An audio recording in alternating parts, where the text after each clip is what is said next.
Lucas Foster se tenait devant les baies vitrées de son bureau en attique, ses yeux bleus perçants scrutant le paysage urbain tentaculaire de Los Angeles. Avant de continuer, dites-moi dans les commentaires d'où vous regardez cette vidéo. Le soleil couchant peignait le ciel de teintes orange et violette, projetant une lueur dorée sur les gratte-ciels élégants qui ponctuaient l'horizon. Était une vue que la plupart trouveraient à couper le souffle. Mais pour Lucas, était simplement un rappel de son domaine, un royaume de verre et d'acier qu'il avait construit de ses propres mains. À 42 ans, Lucas était l'incarnation même du succès dans le monde impitoyable du développement immobilier. Son entreprise, Foster Enterprises, a remodelé l'horizon non seulement de Los Angeles, mais aussi de villes du monde entier. Chaque tour étincelante, chaque complexe hôtelier de luxe, chaque communauté fermée exclusive qui portait son nom, témoignait de son ambition incessante et de son sens des affaires impitoyable. Debout, le poids de son costume Armani sur mesure reposant confortablement sur ses larges épaules, Lucas s'autorisa un petit sourire. C'était le sourire d'un homme qui avait tout. Du moins, c'est ce que le monde croyait. Ses cheveux noirs parfaitement coiffés, parsemés de mèches grises distinguées sur les tempes, et sa mâchoire ciselée avaient fait la une d'innombrables magazines d'affaires. Il était le chouchou de la presse, l'envie de ses pairs et l'objet du désir des femmes de toutes les couches sociales. Mais, alors que les derniers rayons du soleil s'estompaient et que la ville commençait à scintiller de lumière artificielle, un vide familier s'installa dans la poitrine de Lucas. Il se détourna de la fenêtre, ses chaussures en cuir italien chuchotant sur le sol en marbre poli alors qu'il se dirigeait vers son bureau. Le vaste bureau, orné d'œuvres d'art inestimables et de technologies de pointe, lui parut soudain caverneux et froid. Lucas s'enfonça dans son fauteuil ergonomique, dont le cuir souple l'enveloppa comme un vieil ami. Ses yeux se posèrent tant sur les photos encadrées qui s'alignaient sur son bureau. Des images de cérémonies d'inauguration, de poignées de main avec des politiciens et des célébrités, des moments de triomphe figés dans le temps. Mais il n'y avait pas de photos de famille, pas d'instantanés de réunions joyeuses ou de moments intimes partagés avec ses proches. Avec un soupir qui semblait provenir du plus profond de son âme, Lucas tendit la main vers la carafe de cristal de scotch posée sur une crédence voisine. Le liquide ambré clapotait doucement, tandis qu'il se versait une généreuse mesure, l'arôme tourbé emplissant ses narines alors qu'il portait le verre à ses lèvres. La première gorgée brûla agréablement, une sensation qui lui était devenue aussi familière que le goût du succès. Tandis que le whisky lui réchauffait les entrailles, Lucas repensa à l'affaire qu'il avait conclue plus tôt dans la journée. Était un coup d'éclat, même selon ses critères. Un projet de plusieurs milliards de dollars qui allait transformer un quartier entier. Les négociations avaient été acharnées, la concurrence impitoyable. Mais au final, Lucas en était sorti vainqueur, comme à son habitude. Il aurait dû se sentir exalté, triomphant. Au lieu de cela, il ne ressentait rien. Le frisson de la poursuite, l'excitation de déjouer ses rivaux, la satisfaction d'ajouter un autre joyau à sa couronne, tout cela était devenu une routine, presque banale. Quand le succès avait-il perdu sa saveur? Quand la poursuite de la richesse et du pouvoir avait-elle cessé de combler le vide qui l'envahissait? La rêverie de Lucas fut interrompue par un léger carillon provenant de son ordinateur. Il jeta un œil à elle, écran, et vit une notification d'appel vidéo entrant de son assistante, Sophia. D'un geste subtil, il accepta l'appel et le visage de Sophia apparut sur le grand écran fixé au mur. « Monsieur Foster ?» commença Sophia d'un ton vif et professionnel. « J'espère ne pas vous déranger. Je voulais vous rappeler le gala de charité de demain soir. Votre smoking a été repassé et livré à votre appartement, et la voiture sera prête à 7 heures précises. » Lucas hocha la tête et but une autre gorgée de son whisky. « Merci, Sophia. Autre chose ?» Sophia hésita un instant, une lueur d'inquiétude passant sur ses traits. « Monsieur, si vous me permettez de le dire, vous avez l'air fatigué. Peut-être devriez-vous envisager de prendre un peu de repos après le gala? Cela fait des mois que vous n'avez pas pris de vacances. » Un sourire sardonique apparut au coin des lèvres de Lucas. Fatigué? C'est absurde. Il y a trop de travail à faire, trop d'opportunités à saisir. Le monde ne s'arrête pas de tourner juste parce que Lucas Foster a besoin d'une sieste. L'expression de Sophia restait neutre, mais Lucas pouvait lire l'inquiétude dans ses yeux. Elle était avec lui depuis 5 ans maintenant. plus longtemps que n'importe lequel de ses assistants précédents. À bien des égards, elle le connaissait mieux que quiconque dans sa vie, ce qui, comme Lucas le réalisa avec un pincement au cœur, presque comme un regret, ne voulait pas dire grand-chose. « Bien sûr, monsieur, » répondit Sophia. « Y aura-t-il autre chose ?» Lucas agita la main d'un air dédaigneux. « Non, ce sera tout. Bonne nuit, Sophia. » Alors que l'écran s'éteignait, Lucas se retrouva seul avec ses pensées. Il fit tourner le whisky dans son verre, observant le jeu de lumière sur le liquide. Le gala du lendemain n'était qu'une autre occasion parmi d'autres de se joindre à l'élite, de consolider sa position au sommet de la chaîne alimentaire.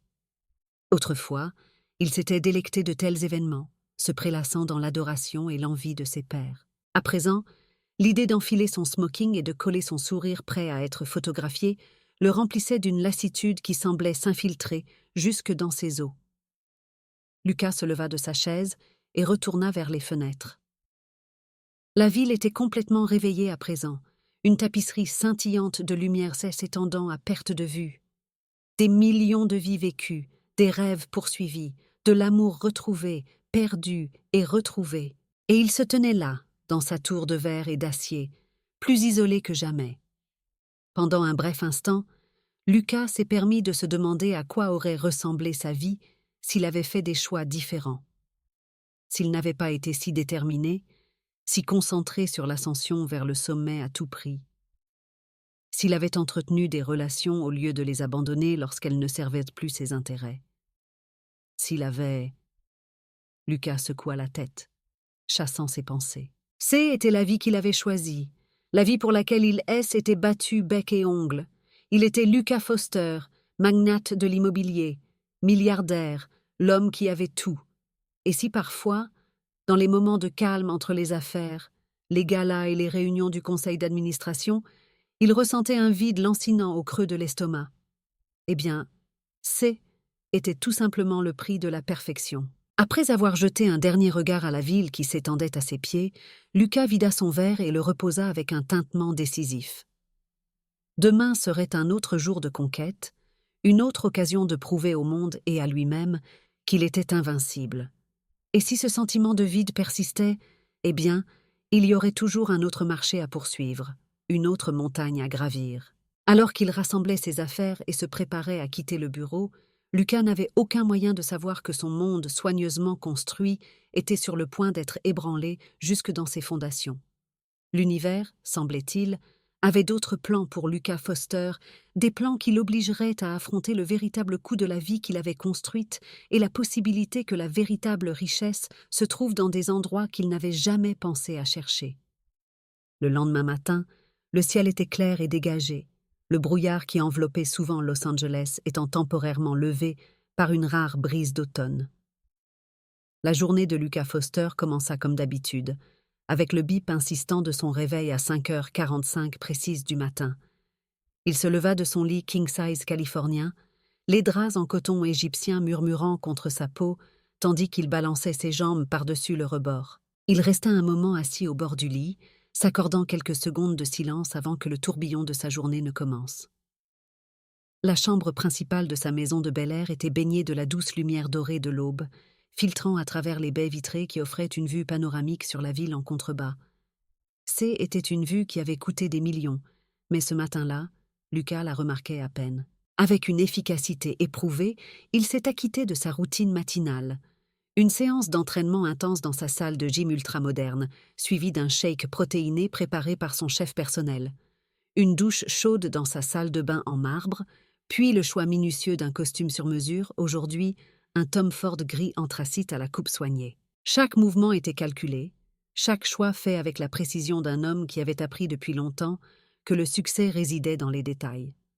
Tandis qu'il nouait sa cravate Hermès, un subtil motif argent et bleu qui faisait ressortir la couleur de ses yeux, Lucas aperçut son reflet dans le miroir en pied. Le visage qui lui était fixé était beau, distingué, l'image même d'un homme qui a réussi dans la fleur de l'âge. Mais ce matin, Lucas remarqua quelque chose qu'il avait l'habitude d'ignorer, les rides légères au coin de ses yeux, l'affaissement presque imperceptible de ses épaules. De petites imperfections qui trahissaient le poids qu'il portait, la pression incessante qu'il s'imposait pour maintenir sa position au sommet. Se débarrassant de ces observations gênantes, Lucas saisit sa mallette et descendit l'escalier. Sa gouvernante, Madame Patel, était déjà là, une tasse de café artisanal l'attendant sur les îlots de cuisine. « Bonjour, Monsieur Foster », dit Madame Patel avec un sourire chaleureux. « Le petit déjeuner est prêt si vous le souhaitez. » Lucas secoua la tête, parcourant déjà ses emails sur son téléphone. « Pas le temps, Madame Patel. Je vais chercher quelque chose au bureau. » Le sourire de Madame Patel s'effaça légèrement. « Mais monsieur, vous ne prenez presque jamais de petit déjeuner ici. Je m'inquiète pour… » « Votre inquiétude est notée, » l'interrompit Lucas, d'un ton doux mais ferme. « Mais c'est inutile. Je vais bien. » Alors qu'il se dirigeait vers la porte d'entrée, Lucas ne put s'empêcher de ressentir un pincement au cœur. De la culpabilité? Des regrets? Madame Patel était à ses côtés depuis des années, l'une des rares constantes dans son monde en constante évolution. Sa véritable inquiétude était quelque chose qu'il rencontrait rarement dans sa vie quotidienne, où la plupart des interactions étaient teintées de ce que les gens attendèrent de lui. Mais il n'y avait pas de temps pour une telle sentimentalité. La journée à venir était remplie de réunions, de décisions à prendre, d'affaires à conclure. Le trajet jusqu'à la ville se déroula sans problème, son chauffeur se frayant un chemin dans le trafic matinal avec une aisance éprouvée. Lucas profita de ce temps pour passer des coups de fil, aboyer des ordres à son équipe, confirmer les détails des différents projets qui étaient toujours en cours.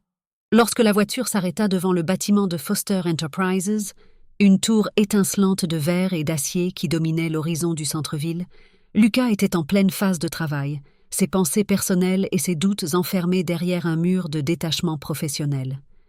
Alors qu'il traversait le hall d'entrée, les employés s'écartèrent de son chemin, lui adressant des hochements de tête respectueux et murmurant des salutations. Lucas les salua distraitement, l'esprit déjà fixé sur la première réunion de la journée. Dans l'ascenseur express qui le mènerait au dernier étage, il s'autorisa un moment à fermer les yeux, à respirer profondément. Puis les portes s'ouvrirent et il sortit dans son domaine, prêt à conquérir une nouvelle journée. La matinée s'est déroulée dans un tourbillon de réunions, de conférences téléphoniques et de décisions rapides. Lucas était dans son élément, son esprit vif comme un rasoir, alors qu'il naviguait dans des négociations complexes et des séances de planification stratégique. À l'heure du déjeuner, il avait conclu 2 contrats majeurs, déjoué un concurrent qui essayait de s'imposer sur l'un de ses projets et mis en œuvre des plans pour un nouveau développement qui allait remodeler un quartier entier. C'est alors qu'il étudiait les plans de ce nouveau projet que la première fissure apparut dans son monde parfaitement contrôlé. Sophia entra dans son bureau, un léger froncement de sourcils gâchant ses traits habituellement posés. « M. Foster, je suis désolée de vous interrompre, mais il y a une situation qui requiert votre attention. » Lucas leva les yeux, l'irritation se lisant sur son visage. « Quel genre de situation, Sophia ? » « Je suis au milieu de quelque chose d'important. » Sophia hésita, puis déposa une enveloppe blanche sur son bureau. Elle est arrivée par courrier il y a quelques minutes. Elle est marquée « personnelle et confidentielle ». Je pense que vous devriez la lire, monsieur. Quelque chose dans le ton de sa voix fit s'arrêter Lucas. Il prit l'enveloppe, remarqua le poids du papier, l'aile, écriture élégante sur laquelle était écrit son nom. Avec un sentiment croissant de malaise, il l'ouvrit et commença à lire. Tandis que ses yeux parcouraient le contenu de la lettre, Lucas sentit le sol se dérober sous ses pieds. Les murs soigneusement construits de son monde se mirent à trembler, menaçant de s'écrouler autour de lui. Car là, dans une écriture fluide qui réveillait des souvenirs enfouis depuis longtemps, se trouvait un message de son passé, un passé qu'il croyait bien caché. « Cher Lucas, » commençait la lettre, « j'espère que tu vas bien. Cela fait si longtemps, trop longtemps, que nous n'avons pas parlé. J'ai pensé à te contacter à de nombreuses reprises au fil des ans, mais la peur et l'orgueil m'ont toujours retenu. Maintenant, je n'ai d'autre choix que de briser le silence entre nous. » Les mains de Lucas se mirent à trembler légèrement, tandis qu'il continuait sa lecture. La lettre venait de sa sœur, Emma, la sœur qu'il n'avait pas vue, ni à qui il n'avait pas parlé depuis plus de 10 ans. La sœur qui avait été autrefois sa plus proche confidente, son ancre dans un monde tumultueux. La sœur qu'il avait repoussée dans sa quête incessante du succès.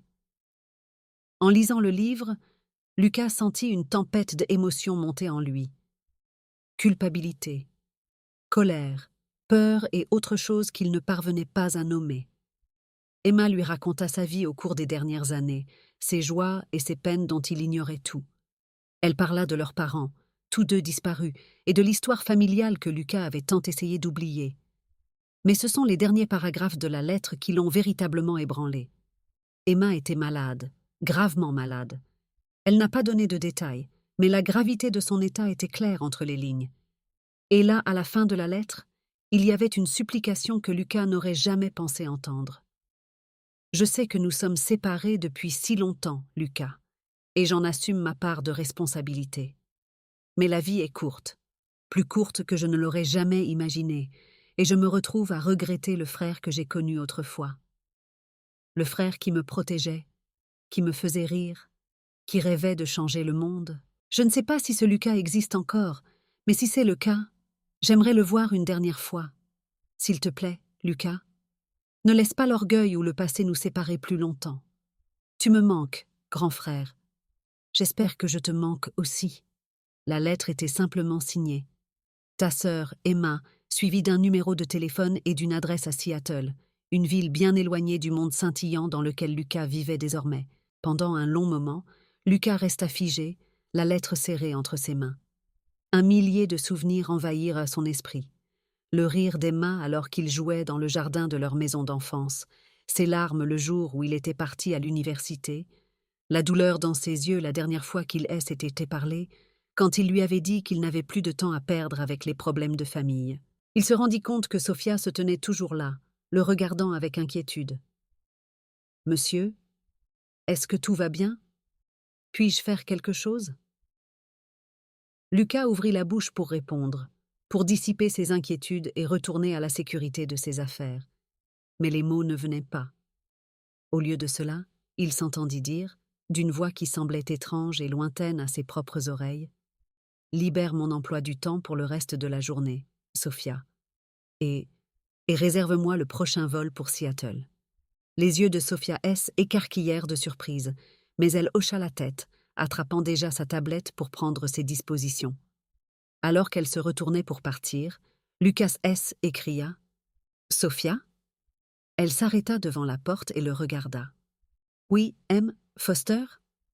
Lucas déglutit difficilement, luttant pour trouver les mots justes. « Merci, » dit-il finalement, « pour tout. » Un doux sourire apparut sur les lèvres de Sophia et, pendant un instant, Lucas aperçut l'attention sincère qui se cachait derrière son extérieur professionnel. « Bien sûr, monsieur. Je m'occuperai de tout. » Alors que la porte se refermait derrière elle, Lucas se tourna vers la fenêtre, la lettre d'Emma toujours serrée dans sa main. La ville étendait devant lui, une jungle de béton qu'il avait conquise maintes et maintes fois. Mais maintenant, pour la première fois depuis des années, Lucas Foster se sentait complètement perdu. Il avait bâti un empire, amassé une fortune et était devenu l'objet de l'envie de millions de personnes. Mais alors qu'il se tenait là, sous le poids des paroles de sa sœur, Lucas réalisa qu'il avait perdu quelque chose de bien plus précieux en cours de route. Et maintenant, avec la maladie d'Emma qui planait sur eux comme une ombre, il n'était pas sûr d'avoir un jour la chance de le récupérer. Lucas inspira profondément et se détourna de la fenêtre pour se préparer à un voyage qu'il n'aurait jamais pensé entreprendre. Un voyage non seulement à travers le pays, mais aussi au cœur de son propre passé. Alors qu'il préparait un petit sac et se dirigeait vers l'aéroport, Lucas ne parvenait pas à se défaire du sentiment que sa vie était sur le point de changer d'une manière qu'il n'aurait jamais pu imaginer. Les murs soigneusement construits de son empire lui semblaient un soudain fragiles, comme un château de cartes prêt à s'effondrer au moindre tremblement. Le trajet jusqu'à l'aéroport de Los Angeles fut un véritable vol d'enfant, les repères familiers de Los Angeles défilant sans qu'il ne les remarque, tandis que l'esprit de Lucas se bousculait en pensant à Emma. À quel point avait-elle changé depuis qu'il l'avait vue pour la dernière fois? Lui en voudrait-elle pour sa longue absence? Et surtout, quelle était la gravité de sa maladie? La lettre était vague, mais l'urgence dans ses mots suggérait quelque chose de grave. Alors qu'il s'installait dans son siège de première classe dans l'avion, Lucas se retrouva à faire quelque chose qu'il n'avait pas fait depuis des années, se remémorer son enfance. Des souvenirs longtemps refoulés remontèrent à la surface, doux amers et douloureusement vifs. Il se souvint des journées d'été passées à explorer les bois derrière leur modeste maison familiale, Emma toujours à un pas derrière lui, ses nattes rebondissant alors qu'elle s'efforçait de suivre. Il se souvint des nuits tardives à murmurer des secrets et des rêves à travers l'espace entre leurs lits jumeaux, la douce lueur d'une veilleuse projetant des ombres sur le mur. Mais alors que l'avion décollait, planant au-dessus du paysage urbain tentaculaire qui avait été son royaume, d'autres souvenirs surgirent, plus sombres, plus douloureux. Les disputes avec leurs parents alors qu'il poursuivait ses ambitions au détriment de tout le reste. La douleur dans les yeux d'Emma lorsqu'il avait raté sa remise de diplôme universitaire, trop occupé à conclure son premier gros contrat pour y assister. Le dernier appel téléphonique, il y a plus de 10 ans, lorsqu'il lui avait dit froidement qu'il n'avait plus de temps à consacrer à ses obligations familiales. Lucas ferma les yeux, une vague de honte l'envahit. Comment était-il devenu cet homme? Quand le succès et la richesse étaient-ils devenus plus importants que les gens qu'il avait aimés inconditionnellement? Au fur et à mesure que le vol avançait, Lucas se retrouva incapable de travailler, son ordinateur portable restant fermé dans son sac. Au lieu de cela, il regardait par la fenêtre l'immensité de l'Amérique défiler en contrebas, chaque kilomètre éloignant davantage de la vie qu'il connaissait et le rapprochant d'un passé qu'il avait tant essayé d'oublier. Au moment où l'avion atterrit à Seattle, une pluie légère tombait et la ville était enveloppée d'un gris brumeux qui semblait convenir à l'humeur de Lucas. En sortant de l'aéroport et en montant dans un taxi qui l'attendait, il se sentit désorienté. Ici, il n'était pas Lucas Foster, magnate de l'immobilier et magnate des affaires. Ici, il était juste Lucas, le frère d'Emma, perdu depuis longtemps, qui rentrait chez lui la queue entre les jambes. Le taxi sillonna les rues vallonnées de Seattle, pour finalement déboucher sur un quartier calme et arboré, bien loin des paysages urbains épurés auxquels Lucas était habitué. Lorsqu'ils s'arrêtèrent devant une modeste maison de style artisanal, à la peinture légèrement décolorée mais au jardin bien entretenu, Lucas sentit une boule se former dans sa gorge. Était ça, la maison d'Emma. La vie de sa sœur, si différente de la sienne, se déroulait juste derrière cette porte d'entrée. Pendant un long moment, Lucas resta assis dans le taxi, la main sur la poignée de la portière, incapable de bouger. La peur, une émotion contre laquelle il se croyait immunisé, le paralysait. Et si Emma le repoussait? Et s'il était trop tard pour réparer les ponts qu'il avait si négligemment brûlés? Mais alors, presque sans y penser, il se retrouva à sortir de la voiture, ses chaussures italiennes de luxe s'enfonçant légèrement dans l'herbe humide de la pelouse devant la maison. À chaque pas vers la porte d'entrée, Lucas avait l'impression de se débarrasser de couches de son personnage soigneusement construit. Au moment où il leva la main pour frapper, il se sentit plus vulnérable et exposé qu'il ne l'avait été depuis des années. Le bruit de pas à l'intérieur fit battre son cœur. Était le moment de vérité. Lorsque la porte s'ouvrit, Lucas se retrouva face à face avec une femme qu'il ne reconnaissait presque pas, mais qu'il reconnut instantanément. « Emma », souffla-t-il, sa voix à peine plus haute qu'un murmure. Sa sœur se tenait là, les yeux écarquillés d'incrédulité. Elle était plus mince que dans ses souvenirs. Ses cheveux roux, autrefois éclatants, étaient de maintenant striés de gris. Mais ses yeux chaleureux et bienveillants qui avaient toujours vu le meilleur en lui, étaient exactement les mêmes. Pendant un instant, aucun des deux ne bougea. Puis, avec un petit sanglot étouffé, Emma s'avança et jeta ses bras autour de lui. « Lucas !» cria-t-elle, sa voix étouffée contre sa poitrine. « Tu es venu, tu es vraiment venu. » Alors que Lucas entourait sa sœur de ses bras, sentant la fragilité de sa silhouette et la force de son étreinte, quelque chose en lui se brisa. Des années d'émotions refoulées refirent surface et, pour la première fois depuis longtemps, Lucas Foster, titan de l'industrie, maître des affaires, pleura. Là, sur le porche d'une modeste maison de Seattle, sous la douce pluie qui tombait autour d'eux, deux frères et sœurs ont commencé le long, difficile et beau processus de retrouver leur chemin l'un vers l'autre. Et Lucas, le cœur brisé à chaque larme qui coulait, a réalisé qu'il était enfin rentré chez lui. L'intérieur de la maison d'Emma contrastait fortement avec les espaces modernes et épurés auxquels Lucas était habitué. Chaleureux, habité et rempli de souvenirs d'une vie bien remplie, il se sentit immédiatement enveloppé d'un sentiment de confort qu'il n'avait pas ressenti depuis des années. Alors qu'Emma le conduisait dans le salon douillet, Son regard fut attiré par les photos qui ornaient les murs, des instantanés d'une vie de famille qu'il avait manqué. « S'il vous plaît, asseyez-vous » dit Emma en désignant un fauteuil rembourré. « Puis-je vous apporter quelque chose ?»« Du thé, peut-être » Lucas secoua la tête et s'enfonça dans son fauteuil. « Non, je vais bien. » Il s'arrêta, essayant de trouver les mots justes. « Emma, je ne sais même pas par où commencer. » Emma s'installa sur le canapé en face de lui, ses mouvements prudents, réfléchis. C'est alors que Lucas remarqua vraiment les conséquences de sa maladie. Elle avait l'air fatiguée, épuisée d'une manière qui allait au-delà du simple épuisement physique. « Tu pourrais commencer par dire bonjour » dit doucement Emma, avec une trace de leur ancienne relation taquine dans la voix. « Ça fait longtemps, Lucas ?» La simplicité de sa déclaration le frappa comme un coup physique. « Trop longtemps », admit-il, la voix rauque sous l'effet de l'émotion. « Emma, je suis vraiment désolée. Pour tout. Pour être restée loin. Pour ne pas avoir été là quand maman et papa… » Emma leva la main pour l'arrêter. « Lucas, je ne t'ai pas demandé de venir pour t'excuser. Nous avons tous les deux fait des erreurs. Nous avons tous les deux laissé passer trop de temps. J'avais besoin de te voir. De savoir que mon frère était toujours là, quelque part. » Lucas se pencha en avant, les coudes sur les genoux. « Je ne suis pas sûr qu'il le soit, avoua-t-il. Emma, les choses que j'ai faites, la personne que je suis devenue. Je ne suis pas le frère dont tu te souviens. » Un sourire triste apparut sur les lèvres d'Emma. « Peut-être pas. Mais tu es là maintenant. C'est un début. » Pendant les heures qui suivirent, ils parlèrent. Ils parlèrent vraiment, comme ils ne l'avaient pas fait depuis qu'ils étaient enfants, et qu'ils partageaient des secrets dans l'obscurité.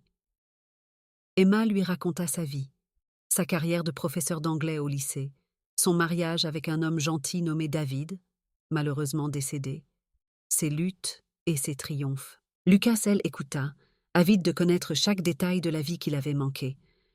Quand est venu le moment pour Lucas de raconter sa propre histoire, il s'est retrouvé hésitant. Comment pouvait-il expliquer l'ambition impitoyable qui l'avait animé, les affaires qu'il avait conclues aux dépens des autres, les victoires creuses qui l'avaient laissé plus seul que jamais? Mais alors qu'il commençait à parler, Lucas sentit les mots jaillir de sa bouche. Il raconta tout à Emma, le bon, le mauvais et le laid. Il parla de ses succès, certes, mais aussi du prix de ses succès, les relations qu'il avait sacrifiées, les limites éthiques qu'il avait franchies, le sentiment de vide qui s'était installé dans sa poitrine alors même que son compte en banque gonflait. Emma l'écouta sans le juger, ses yeux ne quittant jamais son visage. Lorsqu'il finit par se taire, épuisé émotionnellement, elle tendit la main et prit sa main dans la sienne. « Oh, Lucas !» dit-elle doucement. « Tu as porté tellement de choses. » Était une déclaration si simple, mais elle brisa quelque chose en lui. Lucas sentit à nouveau les larmes lui monter aux yeux, et cette fois, il n'essaya pas de les retenir. « J'ai fait un tel gâchis, Emma », avoua-t-il d'une voix à peine plus forte qu'un murmure. « Je pensais construire un empire, mais tout ce que j'ai fait en réalité, c'est me construire une prison, et maintenant, je ne sais pas comment m'en libérer. » Emma lui serra la main. « Tu as déjà fait le premier pas, » dit-elle. « Tu es là, tu essaies. C'est plus que ce que tu as fait depuis des années. » Lucas leva les yeux et croisa le regard de sa sœur. « Mais est-ce suffisant? Après tout ce que j'ai fait, tout ce que je suis devenue, est-ce que je pourrais vraiment changer ?» Emma resta silencieuse un moment, réfléchissant. Puis elle dit « Tu te souviens de ce que papa nous disait quand nous étions enfants? Il n'est jamais trop tard pour faire le bon choix. Je le croyais alors, et je le crois encore aujourd'hui. Tu n'es pas si loin, Lucas. Tu t'es juste égaré pendant un moment. » Alors que l'après-midi laissait place à la soirée, Lucas sentit un poids se soulever de ses épaules. Il y avait encore tant de choses à régler, tant de choses à réparer. Mais là, dans la chaleur du pardon de sa sœur, il sentit les premiers signes d'espoir. Ce n'est que lorsqu'Emma étouffa un bâillement que Lucas réalisa combien de temps ils avaient reparlé. « Tu dois être épuisé, » dit-il, soudain inquiet. « Je devrais y aller, te laisser te reposer. » Emma secoua la tête. « Reste, » dit-elle simplement. « Il y a une chambre d'amis à l'étage. J'aimerais que tu restes. » Lucas hésitait, pensant à son empire à Los Angeles, aux réunions et aux affaires qui l'attendaient à son retour. Mais en regardant Emma, en voyant l'espoir dans ses yeux, il savait qu'il n'y avait qu'une seule réponse à lui donner. « J'aimerais ça aussi, dit-il doucement. Si. » Alors qu'il s'installait dans la chambre d'amis ce soir-là, entouré du calme d'une maison si différente de la sienne, Lucas se surprit à penser au chemin qui l'avait conduit ici. Il avait passé tellement de temps à fuir son passé, les simples vérités que ses parents avaient essayé de lui inculquer. Maintenant, face à la réalité de la maladie d'Emma et au vide de sa propre existence, il réalisa qu'il était temps d'arrêter de fuir. Le lendemain apporterait son lot de défis. Il y aurait des conversations difficiles, des vérités douloureuses à affronter. La santé d'Emma était toujours une préoccupation majeure, une préoccupation qu'il n'avait évoquée que brièvement aujourd'hui. Et au-delà de cela, il y avait la question de savoir ce que tout cela signifiait pour la vie que Lucas avait construite. Mais alors qu'il s'endormait, Lucas ressentit quelque chose qu'il n'avait pas ressenti depuis des années. La paix. Quoi qu'il advienne, il savait qu'il n'aurait plus à y faire face seul. Il avait fait le premier pas sur un nouveau chemin, un chemin qui ne le conduisait pas à plus de richesse ou de pouvoir, mais à quelque chose de bien plus précieux, la rédemption, la connexion et la chance de devenir l'homme qu'il avait toujours été censé être. Dans le calme de la nuit, tandis que la douce pluie de Seattle claquait contre la fenêtre, Lucas Foster, frère, fils prodigue et homme en quête de son âme, dormait profondément pour la première fois depuis des années. Le lendemain matin, Lucas se réveilla au son inhabituel du chant des oiseaux et du doux claquement de la pluie contre la fenêtre. Pendant un moment, désorienté, il tendit la main vers son téléphone pour consulter les marchés et son flot incessant d'emails. Mais alors que les événements de la veille lui revenaient en mémoire, il laissa retomber sa main. Ici, dans la chambre d'amis d'Emma, il était à 1000 lieues du rythme effréné de sa vie à Los Angeles. En descendant l'escalier, une odeur de café et de quelque chose de sucré, de la cannelle, emplit l'air. Il trouva Emma dans la cuisine, enveloppée dans un peignoir douillet, en train de remuer quelque chose sur la cuisinière. « Bonjour », dit-elle en regardant par-dessus son épaule avec un sourire. « J'espère que tu aimes toujours le pain perdu. C était toujours ton préféré. » Lucas sentit une boule se former dans sa gorge à la pensée de ce simple acte de gentillesse dont il se souvenait. « Je ne me souviens pas de la dernière fois où j'ai mangé du pain perdu, » admit-il. Le sourire d'Emma s'effaça un instant avant qu'elle ne se ressaisisse. « Eh bien, tu vas te régaler. Assieds-toi, c'est presque prêt. » Tandis qu'ils s'installaient à la petite table de la cuisine, les assiettes fumantes devant eux, Lucas se mit à étudier sa sœur. Dans la lumière du matin, les conséquences de sa maladie étaient plus évidentes. La pâleur de sa peau, le léger tremblement de ses mains alors qu'elle versait du café. La peur et la culpabilité se livraient une guerre dans sa poitrine.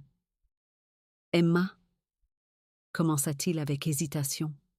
« Nous n'avons pas vraiment parlé de ta santé hier. À quel point est-elle mauvaise ?» Emma posa sa tasse de café, son expression devenant sérieuse. « Ce n'est pas bon, Lucas, » dit-elle doucement. « Les médecins, ils ont fait tout ce qu'ils pouvaient, mais le cancer, il s'est propagé. Il parle de moi maintenant, pas d'années. » Le monde semblait basculer sur son axe. Lucas savait, bien sûr, qu'Emma était malade. C'était la raison de sa lettre, de son voyage soudain à Seattle. Mais entendre la dure réalité de la situation, voir l'acceptation silencieuse dans ses yeux, rendait la chose horriblement réelle. « Des mois ?» répéta-t-il, sa voix à peine plus haute qu'un murmure. « Mais il doit y avoir quelque chose. Des traitements, des spécialistes. Ressources, Emma. Nous peut lutter ce. » Emma tendit la main par-dessus la table et prit sa main dans la sienne. « Oh, Lucas !» dit-elle d'une voix douce. « Je me bats depuis 2 ans maintenant. J'ai vu les meilleurs médecins, essayé tous les traitements. Il est temps. Il est temps pour moi de me concentrer sur la vie qu'il me reste et non de la passer à courir après un miracle. » Lucas sentit la colère monter en lui. Colère contre l'injustice de tout cela, contre le temps qu'il avait perdu, contre sa propre impuissance face à cet ennemi qu'il ne pouvait pas simplement acheter ou déjouer. « Non, » dit-il, la voix plus forte. « Non, je n'accepterai pas ça. » Il faut qu'on fasse quelque chose. Je passerai des coups de fil. J'embaucherai les meilleurs chercheurs. On va vaincre ça, Emma. Il le faut. Emma resserra son étreinte sur sa main. Lucas, arrête, dit-elle fermement. Ce n'est pas un accord commercial que tu peux conclure en force. C'est la vie. Et parfois la vie a d'autres plans pour nous. Lucas perdit soudain tout combat, le laissant découragé et perdu. Je ne peux pas te perdre, murmura-t-il, les larmes aux yeux. Pas alors que je viens de te retrouver. Les yeux d'Emma brillaient de larmes retenues, mais son sourire était doux. Tu ne m'as pas perdu, grand frère. Je suis là, et j'ai l'intention de profiter au maximum du temps qu'il me reste. La question est, seras-tu là avec moi pour ça? Était une question lourde de sens, qui portait le poids d'années d'absence et d'opportunités manquées. Lucas savait ce qu'Emma demandait vraiment. Était-il prêt à s'éloigner de sa vie soigneusement construite, à être présent d'une manière qu'il n'avait pas été depuis des décennies? L'ancien Lucas, l'homme d'affaires déterminé, concentré uniquement sur la prochaine affaire, la prochaine conquête, aurait hésité. Il aurait invoqué des excuses concernant ses responsabilités et ses obligations. Mais assis là, face à la réalité de la mortalité d'Emma et au vide de sa propre existence, Lucas a trouvé la réponse facile. « Oui », dit-il, sa voix rauque d'émotion mais ferme de conviction. « Oui, Emma, ici. Aussi longtemps que tu auras besoin de moi, pour tout ce dont tu auras besoin. Je ne m'enfuirai plus. » Le sourire qui illuminait le visage d'Emma était comme le soleil qui perçait les nuages. « Bien, » dit-elle simplement. « Parce que j'ai des projets pour nous, Lucas Foster, de grands projets. » Alors qu'ils terminaient leur petit déjeuner, le poids de la révélation d'Emma pesant sur eux, mais tempéré par un nouveau sens du devoir, Lucas se demanda ce que ses plans pourraient impliquer. Il avait le sentiment que quoi qu'Emma ait en tête, cela le mettrait au défi d'une manière que son monde des affaires impitoyables n'avait jamais connue. Mais tandis qu'il aidait Emma à débarrasser la vaisselle, remarquant la façon dont elle s'appuyait sur le comptoir pour se soutenir quand elle pensait qu'il ne regardait pas, Lucas savait qu'il était exactement là où il devait être. L'empire qu'il avait construit pouvait attendre. Pour l'instant, il pouvait trouver une autre sorte de richesse, dans la reconnexion, dans la réparation, dans l'apprentissage de devenir le frère, l'homme qu'il aurait dû être depuis le début. Alors que la pluie commençait à diminuer à l'extérieur, un faible soleil perçait à travers les nuages, Lucas sentit une légèreté correspondante dans son cœur. La route qui l'attendait ne serait pas facile. Il y aurait de la douleur, des conversations difficiles et un chagrin inévitable. Mais pour la première fois depuis longtemps, Lucas Foster se sentait vraiment vivant. Quels que soient les défis qui l'attendaient, il les relèverait, non pas comme l'homme d'affaires impitoyable qu'il était devenu, mais comme le frère dont Emma se souvenait, l'homme qu'il redécouvrait en lui-même. Il était temps, enfin, de devenir le Lucas qu'il avait toujours voulu être. Les jours qui suivirent furent un tourbillon d'émotions et d'activités. Fidèle à sa parole, Emma avait des projets, pas de grands projets ni d'aventures à vivre, mais des expériences simples et profondes que Lucas avait presque oubliées dans sa quête incessante du succès. Ils ont commencé doucement, par une visite au marché local, un samedi matin frais. Lucas, habitué aux meilleurs restaurants et aux réceptions avec traiteurs, s'est trouvé étrangement ému par le simple plaisir de choisir des produits frais, de discuter avec les vendeurs locaux et de voir le visage d'Emma s'illuminer alors qu'elle goûtait des fromages artisanaux et des confitures maison. « Tu vois, Lucas, » dit Emma alors qu'il déambulait entre les stands, son bras passé sous le sien pour le soutenir. « Voilà ce qui m'a manqué de partager avec toi. La vie ne se résume pas seulement aux grands moments, aux grandes réalisations. Il s'agit de cela, l'odeur du pain frais, le rire des enfants, la sensation du soleil sur votre visage après une journée pluvieuse. » Lucas, tenant dans sa main un sac en papier rempli de tomates anciennes et de pain au levain croustillant, sentit une boule se former dans sa gorge. Depuis combien de temps n'avait-il pas pris le temps de remarquer de telles choses? Dans son monde de salles de réunion et de contrats à plusieurs milliards de dollars, il avait perdu le contact avec ses joies simples. Au fil des jours, les grands projets d'Emma ont continué à se concrétiser de manière magnifiquement discrète. Ils ont passé un après-midi à faire du bénévolat dans un refuge pour animaux local, où Lucas s'est laissé charmer par un pitbull à 3 pattes au regard émouvant. Ils ont assisté à une production théâtrale communautaire de Our Town, et Lucas a été surpris de se retrouver profondément ému par les messages de la pièce sur la préciosité de la vie quotidienne. Chaque expérience lui rappelait avec douceur le monde que Lucas avait laissé derrière lui, les liens qu'il avait rompus dans son ascension vers le sommet. Et chaque jour qui passait, il sentait la carapace qu'il avait construite autour de lui commencer à se fissurer et à s'effondrer. Un soir, environ une semaine après son arrivée, Emma leur a suggéré de revisiter une vieille tradition d'enfance, l'observation des étoiles. Malgré l'air frais de la nuit, ils se sont emmitouflés dans des couvertures chaudes et se sont installés sur des chaises longues dans le jardin d'Emma, un thermos de chocolat chaud entre eux. Tandis qu'ils étaient allongés là, contemplant la vaste étendue des étoiles scintillantes, Emma parla doucement. « Oh, tu te souviens quand on faisait ça quand on était enfant? On inventait des histoires sur les constellations, on rêvait des mondes qui pourraient exister là-bas ?» Lucas hocha la tête, la gorge nouée. « Tu as toujours eu les meilleures histoires, » dit-il. « Je me souviens que tu m'as un jour convaincu que la grande ours était en fait une louche à soupe cosmique, et que si nous étions très silencieux, nous pourrions entendre le géant remuer sa soupe céleste. » Emma rit, le son était clair et brillant dans l'air de la nuit. « J'avais oublié ça. Tu étais si crédule à l'époque. »« Eh, tu as été très convaincant, » protesta Lucas en riant, mais son sourire s'effaça, remplacé par un regard de regret mélancolique. « Ces jours-là me manquent, Em, je me manque. Je me manque de la personne que j'y étais à cette époque. » Emma tendit la main et prit sa main dans la sienne. « Il est toujours là, Lucas. Ce garçon aux yeux écarquillés qui croyait aux louches à soupe cosmique et aux possibilités infinies, il vient d'être enterré sous des années de bataille au sein du conseil d'administration et de bilan financier. » Lucas lui serra la main, luttant contre ses larmes. « Je ne sais pas comment le retrouver, Emma. Je suis cette autre personne, cet homme d'affaires impitoyable, depuis si longtemps. Je ne suis pas sûre de savoir comment devenir quelqu'un d'autre. » Emma resta silencieuse un moment, le regard fixé sur les étoiles au-dessus d'elle. Lorsqu'elle parla, sa voix était douce mais ferme. « Commence par te rappeler ce qui compte vraiment, Lucas. Pas l'argent, ni le pouvoir, ni le prestige. Mais ce sont des moments comme ceux-là, les liens, l'amour, la chance de faire une vraie différence dans la vie de quelqu'un. » Elle se tourna vers lui, les yeux brillants sous la lumière des étoiles. « Tu as tant à offrir au monde, Lucas. Pas seulement ton sens des affaires ou ta richesse, mais aussi ton cœur. Il est temps de laisser cette partie de toi briller à nouveau. » Alors que Lucas était étendu là, l'immensité de l'univers S étalant au-dessus de lui et les mots de sa sœur résonnant dans son esprit, il sentit quelque chose changer en lui. Un sentiment de but, de possibilité, qu'il n'avait pas ressenti depuis des années. Le lendemain matin, autour d'un café à la table de la cuisine, Lucas prit une décision.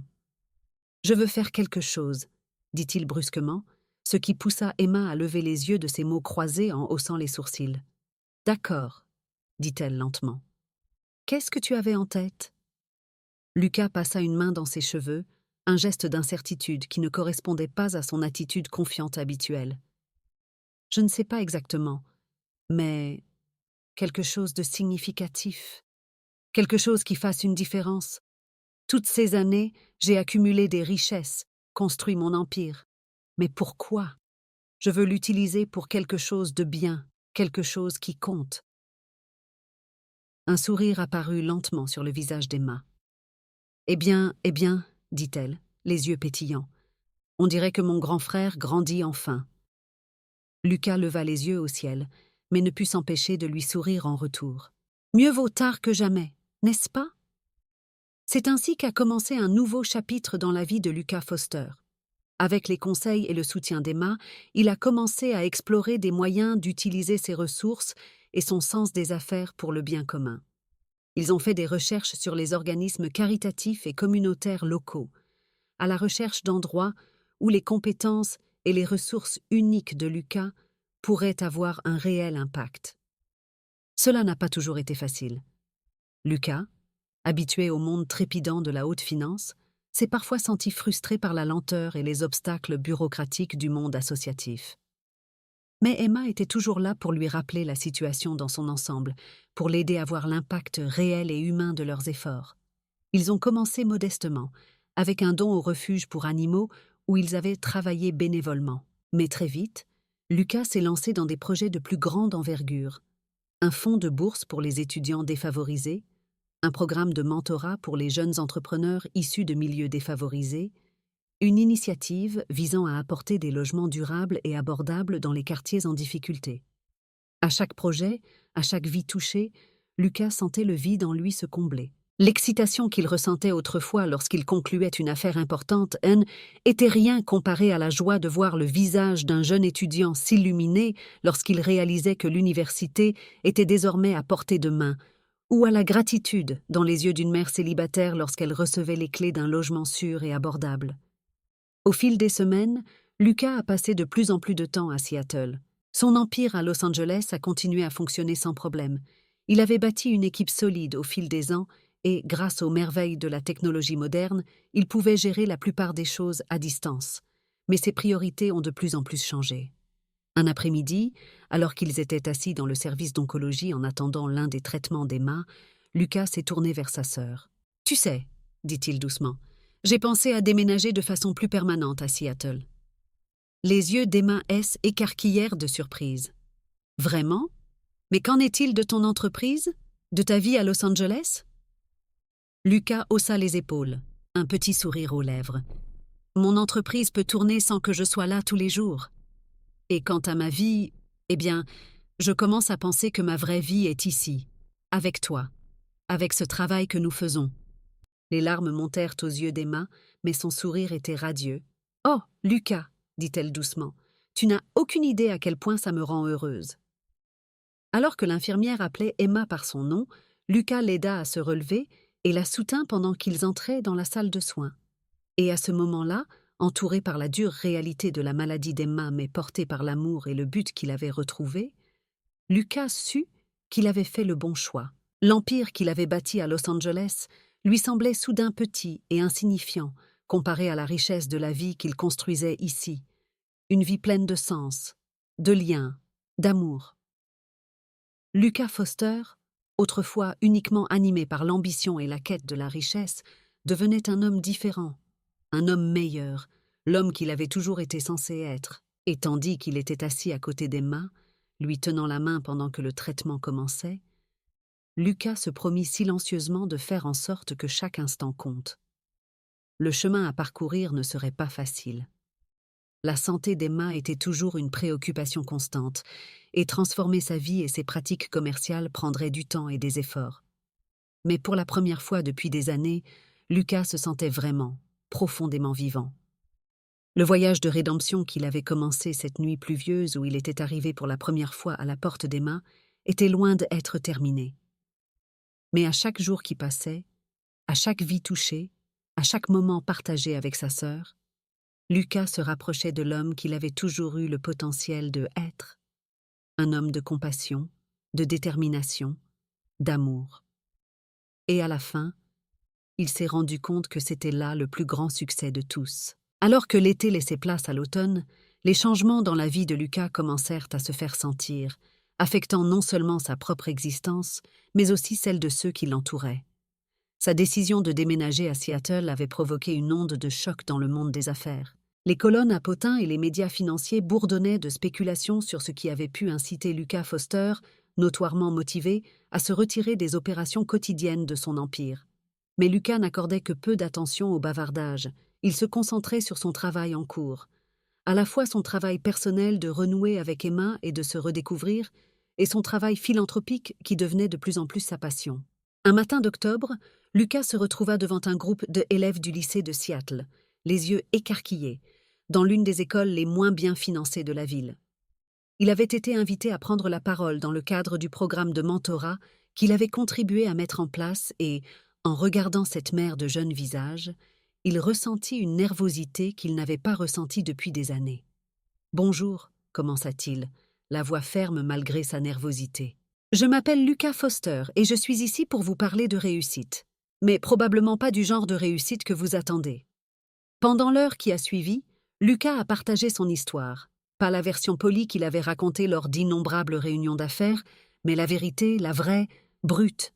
Il a parlé de son ascension, certes, mais aussi du prix de cette ascension. Les relations perdues, les compromis moraux faits, le vide qui l'avait tourmenté même au plus fort de sa réussite.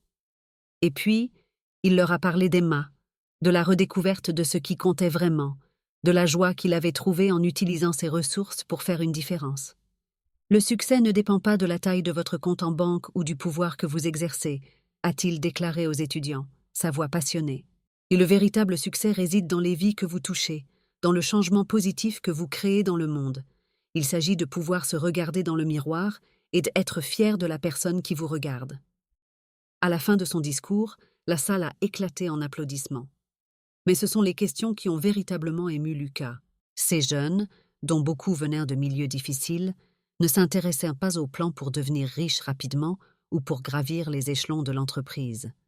Ils voulaient en savoir comment ils pouvaient faire la différence, comment ils pouvaient utiliser leur propre talent unique pour créer un changement positif. En quittant l'école ce jour-là, Lucas a ressenti un sentiment d'accomplissement plus fort que tout ce qu'il avait connu au cours de ses années de conquête dans les entreprises.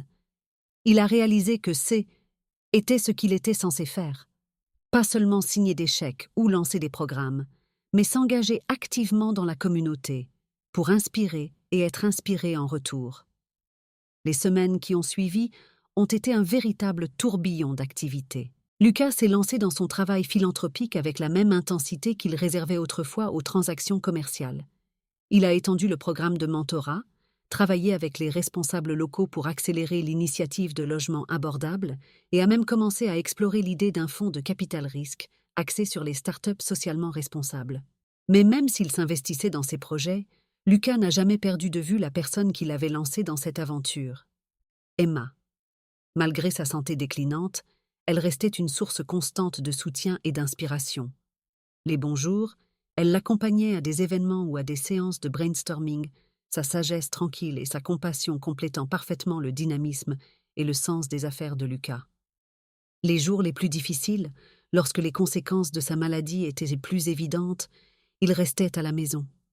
Lucas lui lisait des passages de ses livres préférés, ou il regardait de vieux films, ou bien il s'asseyait simplement dans un silence confortable, profitant de la compagnie de l'autre. C'est au cours d'une de ces soirées tranquilles à la maison qu'Emma a abordé un sujet sur lequel elle tournait depuis des semaines. « Lucas » dit-elle doucement, mettant de côté le livre qu'elle essayait de lire, « nous devons parler de ce qui se passe après. » Lucas sentit son cœur se serrer. Malgré la réalité de l'état d'Emma, malgré les avertissements du médecin, une partie de lui s'accrochait à l'espoir qu'en travaillant suffisamment dur, en aimant suffisamment intensément, il pourrait d'une manière ou d'une autre arrêter l'inévitable. « Ah, Em, ne... » commença-t-il, mais elle leva la main, le faisant taire. « Il le faut, Lucas. Je sais que c'est dur, mais on ne peut pas faire comme si ça n'allait pas arriver. J'ai besoin de savoir que tout ira bien pour toi, que tout ça... » Elle fit un geste vague, englobant non seulement la chambre, mais la nouvelle vie que Lucas avait construite, ne s'effondrera pas quand je ne serai plus là. Lucas déglutit difficilement, luttant contre les larmes. « Comment pourrais-je être bien sans toi ?» murmura-t-il. « Tu es la raison de tout ça, Emma. Tu m'as ramené à moi-même. Comment pourrais-je continuer à vivre sans toi ici ?» Emma tendit la main et prit sa main dans les siennes. « Oh, Lucas !» dit-elle d'une voix pleine d'amour et d'une sagesse qui dépassait son âge. « Je t'ai peut-être rappelé qui tu étais, mais cet homme compatissant et déterminé, était toujours en toi. Tu n'as pas besoin que je sois lui. » Elle lui serra la main, les yeux brillants de larmes retenues, mais aussi d'une détermination farouche.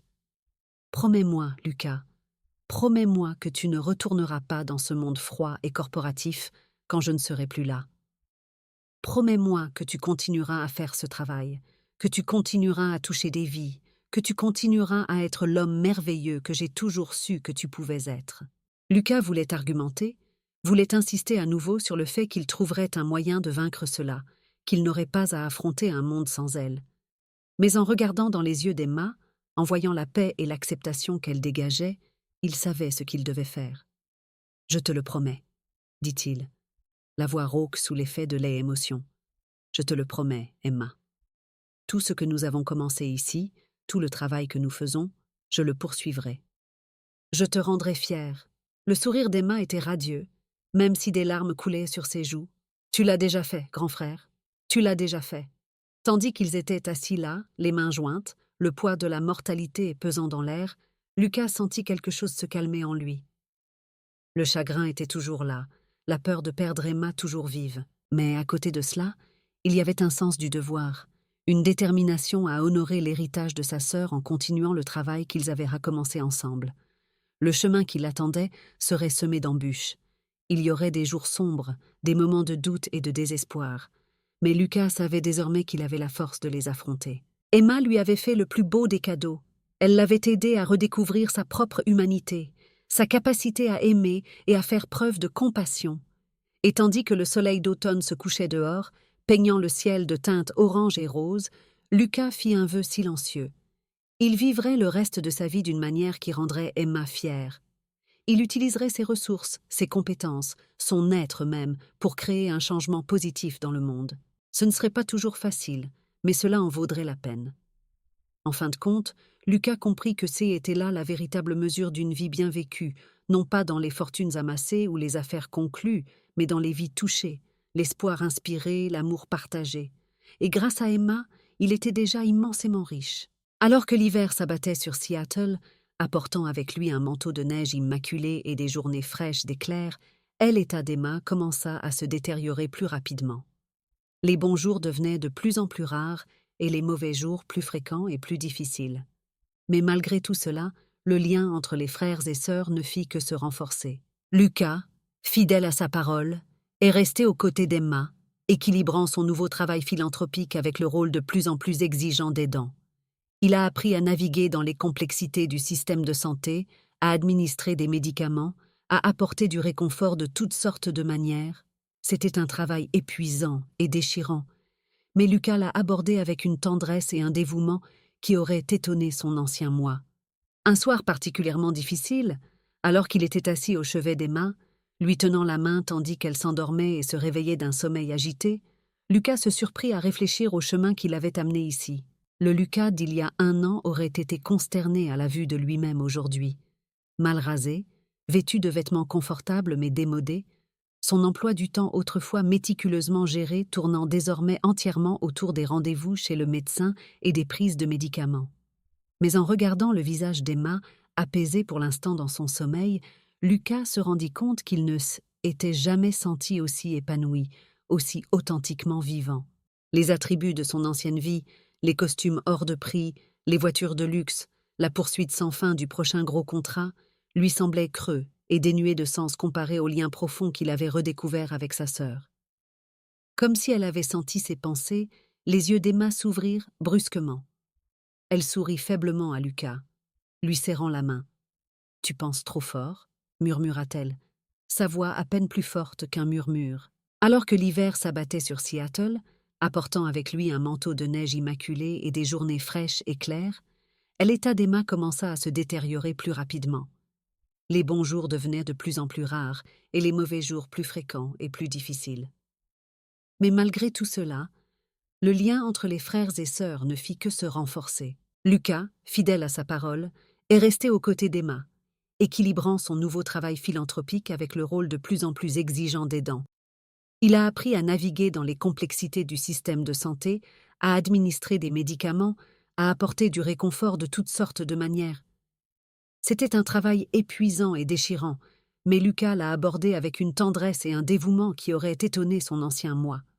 Un soir particulièrement difficile, alors qu'il était assis au chevet d'Emma, lui tenant la main tandis qu'elle s'endormait et se réveillait d'un sommeil agité, Lucas se surprit à réfléchir au chemin qui l'avait amené ici. Le Lucas d'il y a 1 an aurait été consterné à la vue de lui-même aujourd'hui, mal rasé, vêtu de vêtements confortables mais démodés, son emploi du temps autrefois méticuleusement géré, tournant désormais entièrement autour des rendez-vous chez le médecin et des prises de médicaments. Mais en regardant le visage d'Emma, apaisé pour l'instant dans son sommeil, Lucas se rendit compte qu'il ne s'était jamais senti aussi épanoui, aussi authentiquement vivant. Les attributs de son ancienne vie, les costumes hors de prix, les voitures de luxe, la poursuite sans fin du prochain gros contrat, lui semblaient creux et dénués de sens comparés au lien profond qu'il avait redécouvert avec sa sœur. Comme si elle avait senti ses pensées, les yeux d'Emma s'ouvrirent brusquement. Elle sourit faiblement à Lucas, lui serrant la main. « Tu penses trop fort, » murmura-t-elle, sa voix à peine plus forte qu'un murmure. Lucas rigola doucement, posant sa main sur ses lèvres pour un doux baiser. « Désolée, ma sœur, je réfléchis juste à tout ce qui a changé. » Le sourire d'Emma S. élargit légèrement.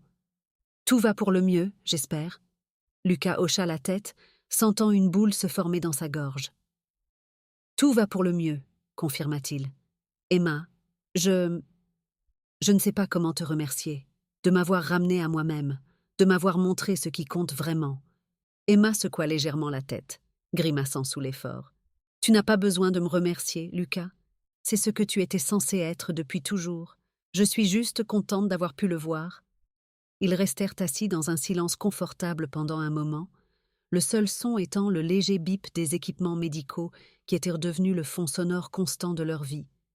Finalement, Emma parla à nouveau, sa voix si douce que Lucas dut se pencher pour l'entendre. « Lis, Lucas, j'ai besoin que tu me promettes quelque chose. »« N'importe quoi, » répondit Lucas sans hésitation.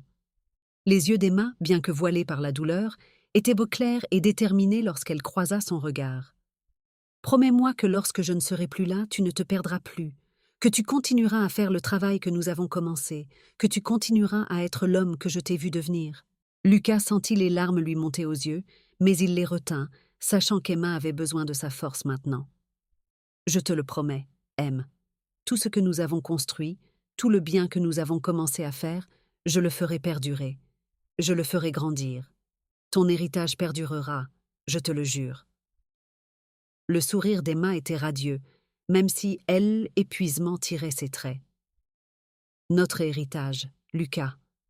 Le nôtre. » Tandis qu'Emma se rendormait, Lucas restait à ses côtés, l'esprit rempli de projets et de possibilités. Il savait désormais que l'œuvre de sa vie ne faisait que commencer. La richesse et l'influence qu'il avait accumulées au fil des ans n'étaient plus des fins en soi, mais des outils à utiliser au service de quelque chose de plus grand. Dans les semaines qui ont suivi, alors même que l'état de santé d'Emma continuait de se dégrader, Lucas s'est consacré à consolider les fondations de leurs efforts philanthropiques. Il a travaillé sans relâche pour garantir que les programmes qu'ils avaient lancés, les bourses, les initiatives de mentorat, les projets de logements abordables, se poursuivraient et prospéreraient à long terme. Il a contacté ses contacts dans le monde des affaires, non pas pour conclure des affaires ou rechercher des investissements, mais pour rallier des soutiens à des causes qui comptent vraiment. Nombreux sont ceux qui ont été surpris par ce nouveau Lucas Foster, mais en voyant la passion dans ses yeux et en entendant la conviction dans sa voix, ils se sont sentis attirés par lui et inspirés à faire eux aussi une différence. Et malgré tout cela, Lucas n'a jamais quitté Emma très longtemps. Il était là pour chaque traitement, chaque conversation difficile avec les médecins, chaque petite victoire ou échec.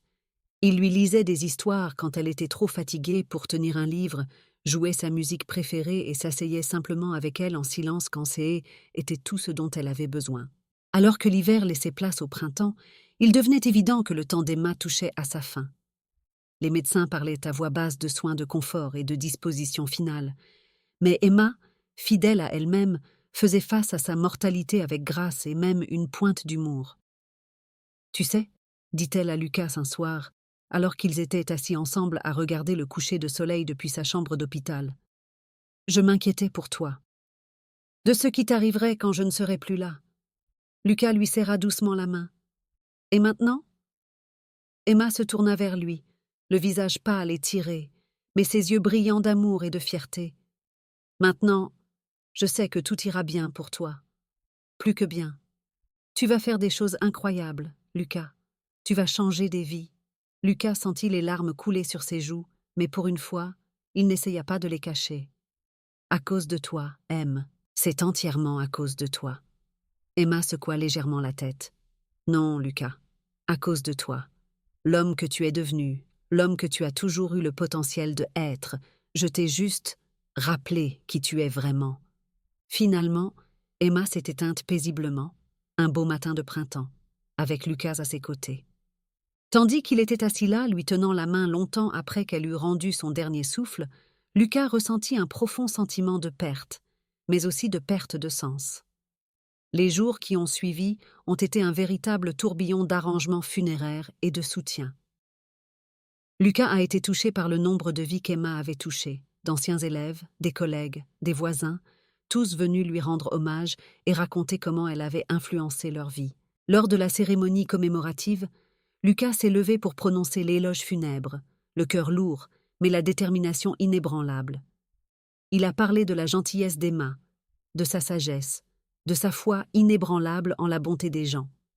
Et puis il a fait une promesse, non seulement à la mémoire d'Emma, mais à tous ceux qui étaient réunis là. Emma m'a appris que la véritable richesse ne se mesure pas en dollars et en centimes, mais en vie que nous touchons et en changements positifs que nous créons dans le monde, a-t-il déclaré, sa voix claire et forte. En son honneur, je m'engage à consacrer le reste de ma vie à poursuivre le travail que nous avons commencé ensemble, à utiliser les ressources à ma disposition, non pas pour mon gain personnel, mais pour l'amélioration de notre communauté et de notre monde. En quittant la tribune, Lucas sentit un sentiment de paix l'envahir. La route qui l'attendait ne serait pas facile. Le chagrin et les défis l'attendaient, et transformer son empire commercial en une force du bien demanderait du temps et des efforts. Mais pour la première fois de sa vie, Lucas Foster savait avec une certitude absolue qu'il était sur la bonne voie.